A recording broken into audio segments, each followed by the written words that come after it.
The story of Patanjali Maharishi. Yoga is given to this world by Patanjali Maharishi. Lord Vishnu is said to be one of the greatest bhakts of Lord Shiva, and Lord Shiva is always in Vishnu Dhyanam. It is believed that Lord Vishnu used to experience the visual bliss of Lord Shiva's Ananda Tandavam, and once Adiseshan, who is the snake with 1,000 heads and also the resting place of Lord Vishnu, requested him that he would also want to experience this bliss.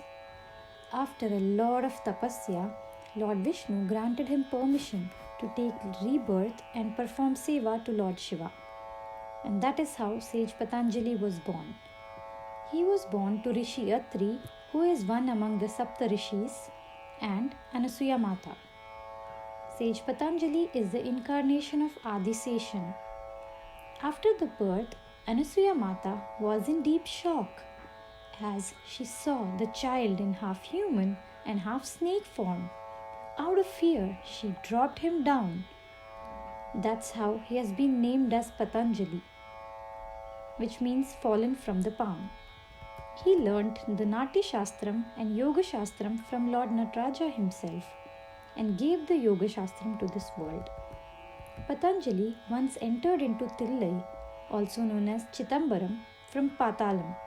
Since Adiseshan is the king of Nagas and Patal Lok or Patalam is considered the world for Nagas and Asuras. Vyagrapadar, the first saint to arrive at Tillai and met Patanjali. They both performed all the rituals for Lord Nataraja at Tillai. There is a temple in Trichy in Tirupattur called the Brahma Koil, where Lord Brahma is the main deity in the temple. This is very rare because there are only few selected Brahma temples in India. Also, the main speciality of this temple is Patanjali Maharishi's Jiva Samadhi. Story of Mahabhashyam and Yoga Sutra. After teaching and learning all the Yoga Sutras and Shastras from Lord Nataraja himself, Patanjali decided to teach it to 1,000 other Sishyas, and so that they can preach this to the world. So he selected 1,000 students. Some of them were extremely bright and some were average students. Before starting the Upadesham or lecture, he had kept a few conditions for the students. The first one, no one should leave the class in the middle, otherwise they shall get Brahmahati Dosham and they will become Brahmarakshas.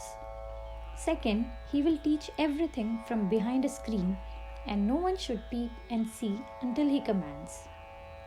The class was going on all smooth until one day a naughty student out of curiosity peeped behind the screen, as he wanted to know how the Guru was able to give attention to each and every student.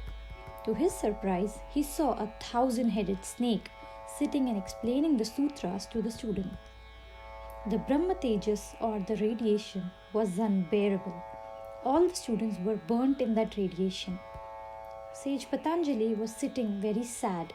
Suddenly, one student returned from nature's call. He had joined the class from the western part of India. His name was Gowda. Gowda is named after the place where he was born. The real name is not known. He was among the average students. Seeing him, Sage Patanjali was very happy, as at least one of his students were alive.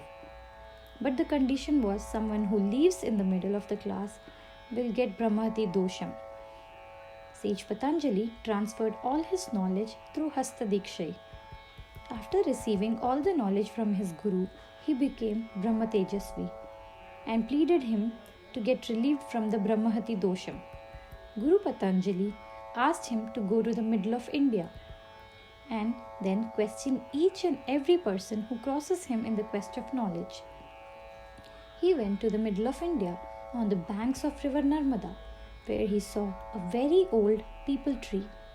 He sat on the branch of the tree and started questioning and searching for the right Sishya for him, who will relieve him from the dosham and also learn the Mahabhashyam and Yoga Sutra from him. He chose that place because that was in the middle of 5 Gauda and 5 Dravid regions, and it will have a lot of travelers passing by daily in the pursuit of knowledge. Years passed. He used to question many travelers on the grammar. People who couldn't answer were eaten up by the Brahma Rakshas. One day, when the Brahma Rakshas was sitting very hungry on the branch of the tree, he saw a Pandit. He was from Kashmir and his name was Chandra Sharma. He was going there with an intention to learn the Mahabhashyam from Patanjali. As usual, Gowda saw him and asked him the same old question on the grammar that he used to ask all the travellers passing by. Tell the verb form when Nishta Pratyaya is added to Pach Dhatu. Till now, nobody had given him the right answer. Chandra Sharma, without any hesitation, said, "It's Pakvam." Gowda felt very extremely happy that he had finally found the right disciple whom he can preach all the Gyan. He told them, "This wealth that I am going to teach is taught to me alone by Patanjali Maharishi, and I shall preach you the same. May you teach this to many more." This Guru-Sishya relationship was a peculiar one, as Gowda was a Brahma Rakshas. So, by nature, he had some cruel intentions and cruel conditions before preaching. Conditions were as follows. He will sit on the peepal tree and teach. He will teach at a very fast pace, and the Sishya has to write in the same speed. The second, he will not stop even if it is day or night until he decides to. And also in between, the disciple should not leave the class. Chandra Sharma agreed to all his conditions. Since he was not allowed to go down, and those were days when there was no pen or pencil, he opened his thigh and the blood started oozing out. He took a stem from the peepal tree and used the peepal leaves as his paper, where he recorded all the Gyan that he received from his Guru. Gowda taught him everything and got relieved from the Brahmahati dosham.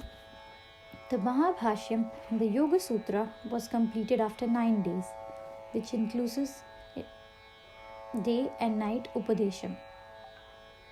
The Mahabhashyam and Yoga Sutra that we have today came to us like this, to be continued.